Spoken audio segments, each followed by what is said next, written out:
She stares in shock. Herself and her friends drift. সমুদ্রের মাঝখানে এক বিশাল জাহাজ। ভেতরে ঢুকেই বোঝা গেল এই জাহাজে কেউ নেই, কিন্তু লাশ আছে। একই মানুষের, একটা না, দুইটা না, অসংখ্য মৃতদেহ। অথচ এই 5 জন এই জাহাজে এইমাত্র উঠল।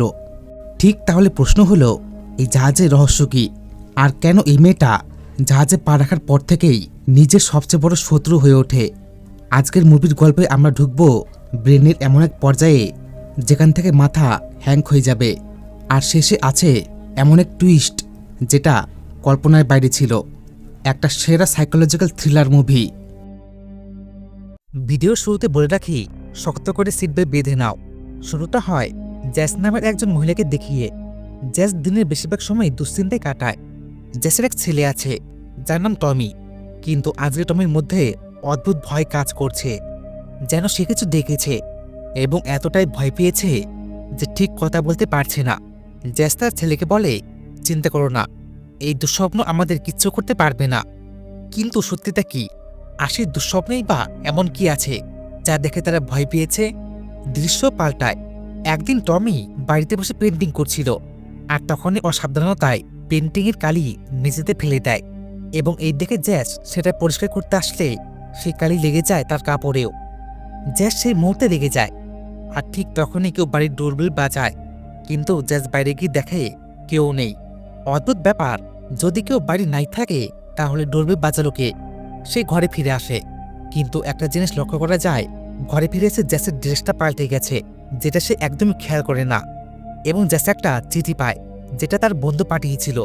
অবাক ব্যাপার এই যে জ্যাস সেই চিঠি দেখা মাত্রই সে টমিকে সাথে করে এবং ব্যাগপত্র গুছিয়ে গাড়ি নিয়ে কোথাও বের হয়।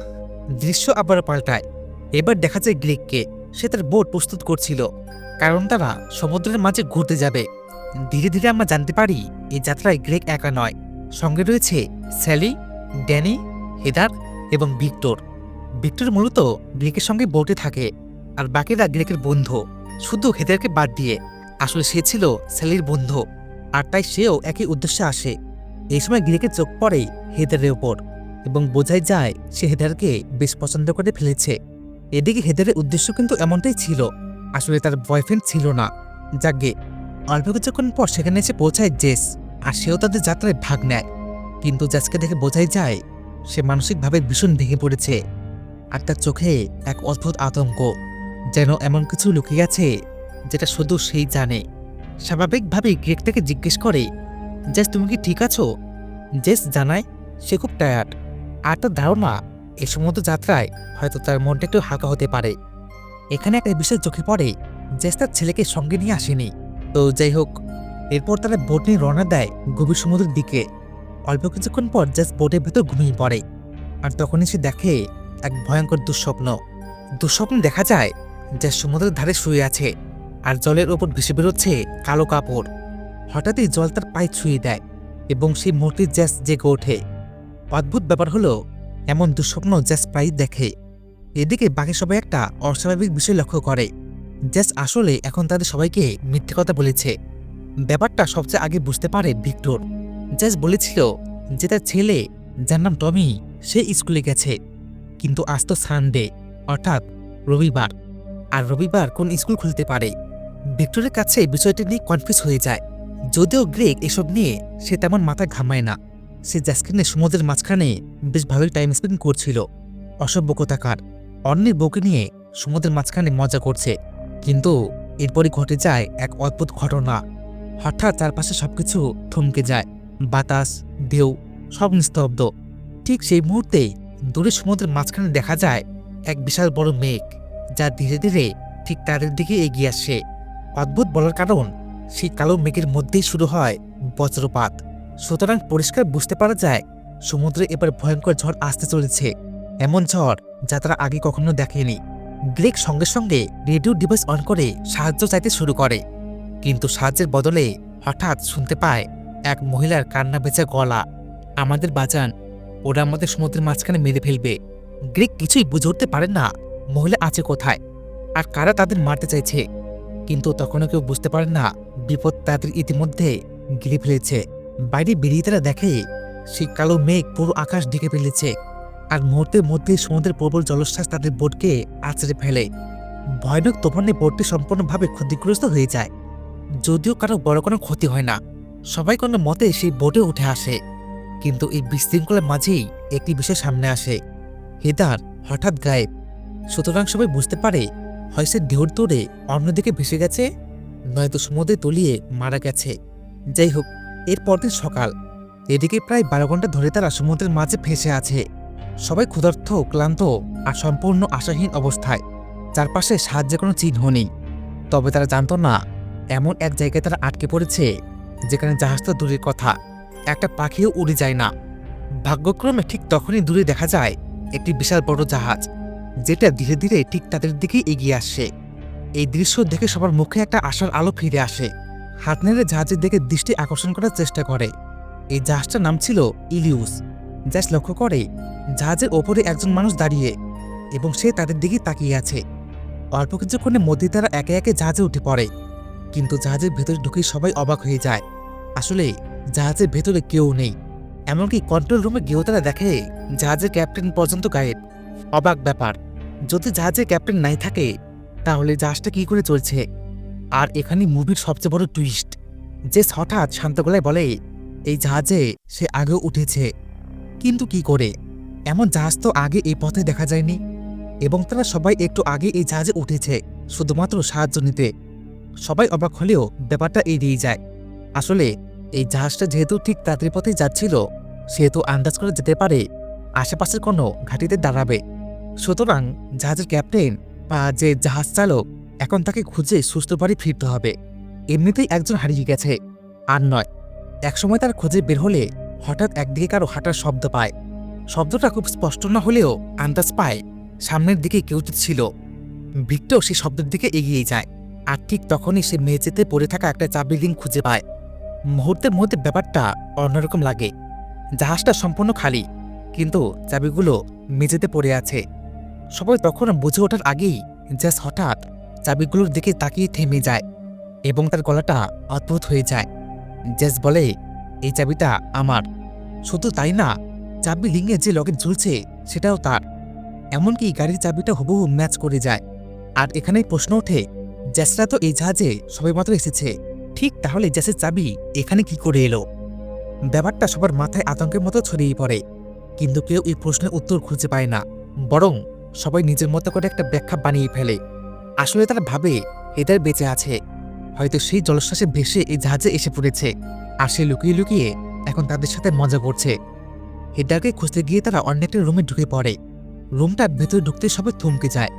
সেখানে খাবার সাজানো, সবকিছু নতুন, যেন কিছুক্ষণ আগে কেউ খেয়ে উঠে গেছে, কিন্তু আশেপাশে একজনের মানুষ নেই।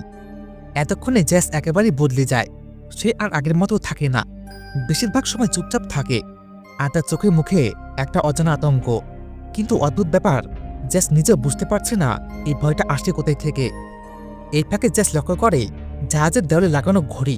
আর অবাক ব্যাপার, এই জাহাজে ওঠার পর তাদের সাথে অস্বাভাবিক ঘটনা ঘটেই যাচ্ছে। জাহাজের ঘড়ির কাঁটার সঙ্গে তার নিজের ঘড়িটা একদম হুবহু মিলছে। 1 সেকেন্ডও এদিক ওদিক না।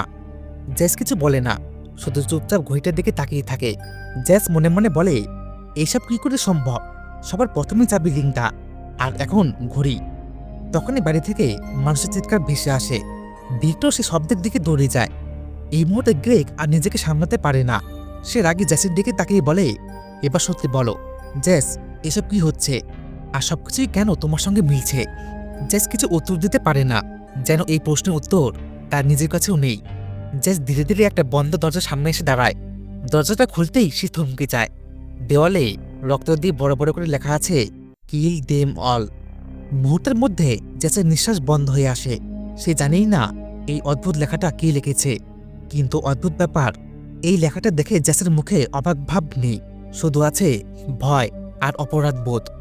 গ্রেগ সিদ্ধান্ত নেয় সে আর এক মুহূর্ত এই জাহাজে থাকবে না।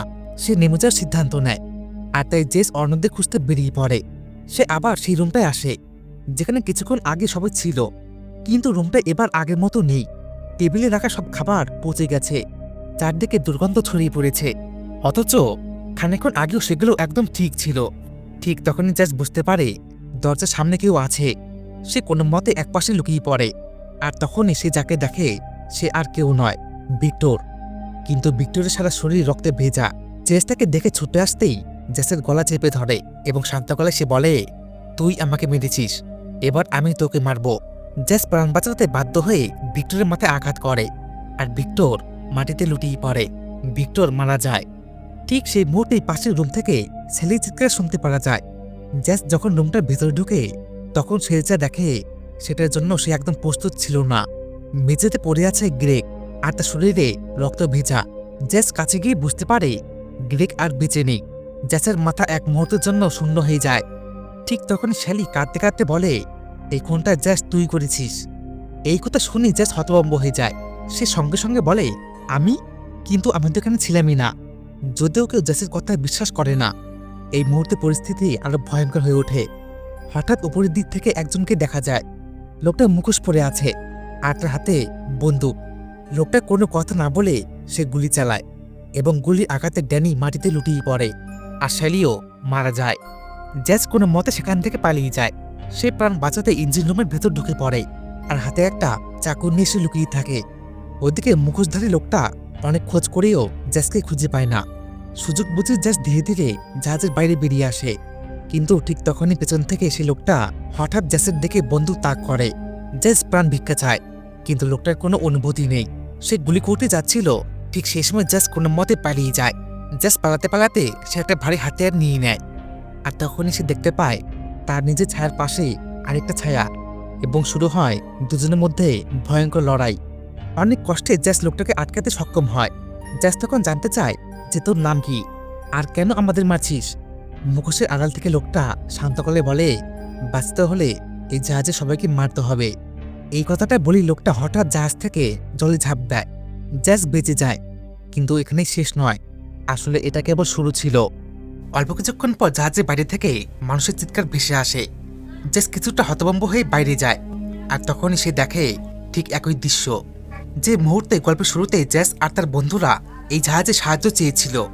এই জাহাজে ওটার সময় তারা দূর থেকে একজন মানুষকে দাঁড়িয়ে থাকতে দেখেছিল, একজন অচেনা মানুষ, এবং তারা ভেবেছিল হয়তো কেউ সাহায্য করতে এসেছে। কিন্তু এখন জেসের হঠাৎ মনে পড়ে সেই মানুষটা সাহায্যের জন্য হাত নাড়ায়নি। সে শুধু দাঁড়িয়েছিল, চুপচাপ আর তাকিয়েছিল, ঠিক যেভাবে জেস নিজের জাহাজের উপর দাঁড়িয়ে আছে। জেসের শরীর ঠান্ডা হয়ে যায়, আর এই প্রথমবার জেস নিজের কাছে স্বীকার করে এই জাহাজটা এখন তার কাছে নতুন নয়। সে এখানে এর আগেও এসেছিল, শুধু সমস্যা একটাই, সে মনে করতে পারছিল না। জেস অবাক হয় না, বরং তার মুখে স্পষ্ট দেখা যায় ভয় আর অপরাধ বোধ একসাথে কাজ করছে। যেন সে আগে জানতো এই জাহাজে এমন কিছু দেখা যাবে। জেস ধীরে ধীরে বুঝতে পারে এই জাহাজে শুধু জায়গা নয়, ঘটনাগুলো বারবার ঘুরছে। সে দেখে যেভাবে তাদের সাথে আগে ঘটেছিল, ঠিক সেইভাবেই বাকিরাও জাহাজে কাউকে খুঁজছে। এই দৃশ্য জেস আর সহ্য করতে পারে না। ঠিক তখনই তার হাত থেকে একটা চাবির রিং মেঝেতে পড়ে যায়। জেস সেটা খেয়াল করে না, কিন্তু এই চাবিটি কিছুক্ষণ আগে ভিক্টর পেয়েছিল। জেস মানসিকভাবে আরও ক্লান্ত হয়ে পড়ে। সে বাইরে বেরিয়ে আসে, আর তখনই এমন এক দৃশ্য দেখে যেটা তার বুক কাঁপিয়ে দেয়। ড্যানির মৃতদেহ জলের উপর ভাসছে, আর পাখিরা তার দেহটা ছিঁড়ে খাচ্ছে। জেস ভয়ে ছুটে গিয়ে ভিক্টরকে সাবধান করে বলে, হয়তো আমার কথা তোমার বিশ্বাস হবে না, কিন্তু এই জাহাজে আমার মতো আরও কেউ আছে। ভিক্টর কিছুই বুঝতে পারে না, আর তার কাছে জেসের কথা পাগলামি ছাড়া আর কিছুই নয়। কিন্তু ঠিক তখনই অদ্ভুতভাবে ড্যানির মৃতদেহটা জল থেকে উধাও হয়ে যায়। ভিক্টর স্পষ্ট করে বলে, জেস তুমি ঠিক নেই, এখন তোমার চিকিৎসার দরকার। এই কথা বলা মাত্র জেস আর সহ্য করতে পারে না। ধস্তাধস্তির মধ্যে ভুলবশত ভিক্টরের মাথায় ধাতব কিছু ঢুকে যায়।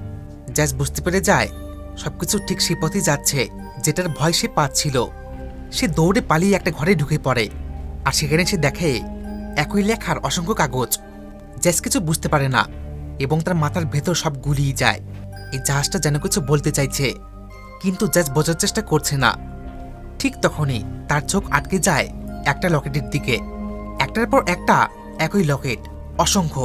এই মুহূর্তে জেস বুঝতে পেরে যায় সে শুধু বিপদে পড়েনি, সে আটকে পড়েছে এক ভয়ঙ্কর চক্রের ভেতর, যেখান থেকে বের হওয়াটা অসম্ভব ছিল। জেস ধীরে ধীরে বুঝতে শুরু করে এই জাহাজে যা কিছু ঘটছে সেটা কাকতালীয় না।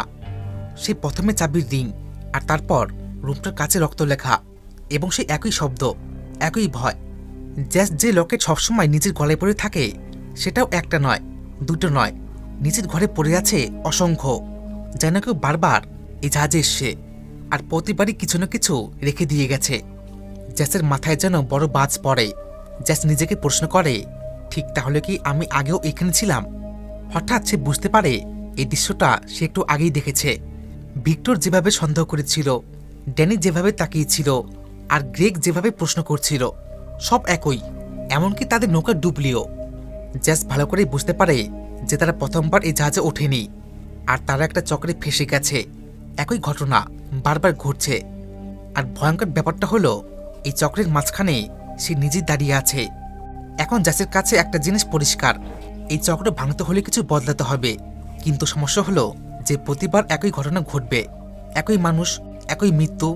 এই সময় জ্যাস একটা জিনিস বুঝতে পারে, যদি এরা বাঁচে তাহলে আবার শুরু হবে। মানে এই গল্পে সবাইকে বাঁচানো মানেই আবার নতুন করে মরার প্রস্তুতি। আর সেখানেই জ্যাস নেয় সবচেয়ে ভয়ঙ্কর সিদ্ধান্ত।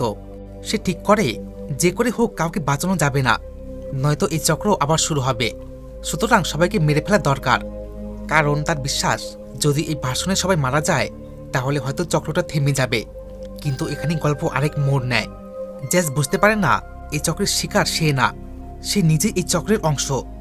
সে যতবার সবাইকে মারে ঠিক ততবার নতুন জ্যাস জন্ম নেয়, আর পুরনো জ্যাস হয়ে যায় সেই মুখোশ পরা খুনি। আর এই কারণেই জ্যাস যতবার লুপ ভাঙতে চেয়েছে ঠিক ততবার সে আরো গভীরে ডুবে গেছে। এখানে একটা প্রশ্ন আসে, সে কেন এত মরিয়া ছিল? উত্তরটা সময়ের মধ্যে না, উত্তরটা লুকিয়ে আছে তার অতীতে। বাস্তবে জ্যাস নিখুঁত মা ছিল না, আর তার ছেলে যার নাম টমি সে ছিল অসুস্থ। বিশেষ যত্নের প্রয়োজন ছিল, কিন্তু জ্যাস ক্লান্ত ছিল আর অল্প একটুতেই বিরক্ত হয়ে পড়ত।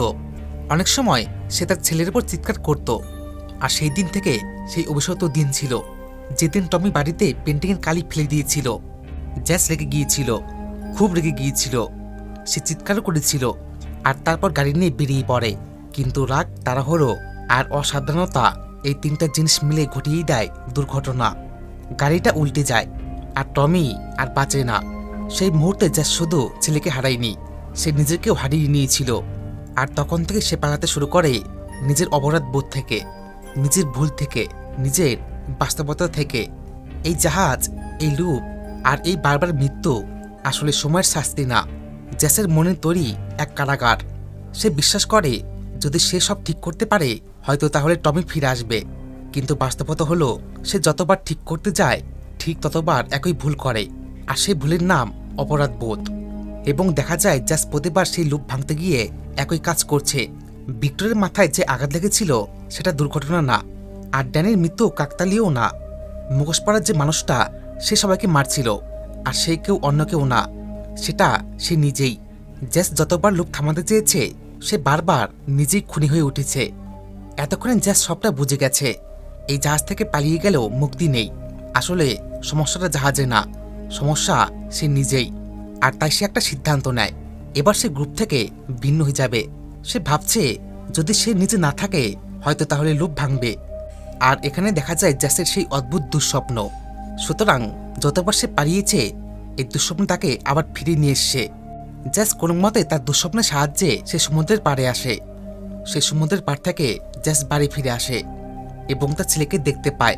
কিন্তু এখানে আসে সবচেয়ে ভয়ঙ্কর সত্যটা, যে দুর্ঘটনার কথা এতক্ষণ ইঙ্গিত পাওয়া যাচ্ছিল সেটা ভবিষ্যতের না, আবার সেটা অতীতেরও না, সেটা হচ্ছে লুপের অংশ। আর শুরুতে যে ডোরবেল বাজিয়েছিল সে জ্যাসের আগের রূপ ছিল, এবং যখন জ্যাস বাড়ির বাইরে বেরিয়েছিল ঠিক সেই সময় জ্যাসের দ্বিতীয় রূপ জ্যাসকে হত্যা করে।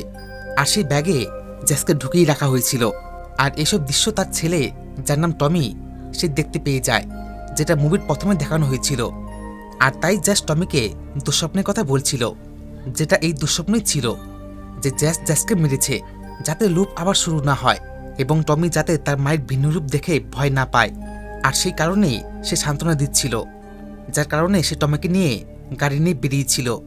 কিন্তু এক রহস্যময় ট্যাক্সি ড্রাইভার তাকে বলে, আমি ওয়েট করব।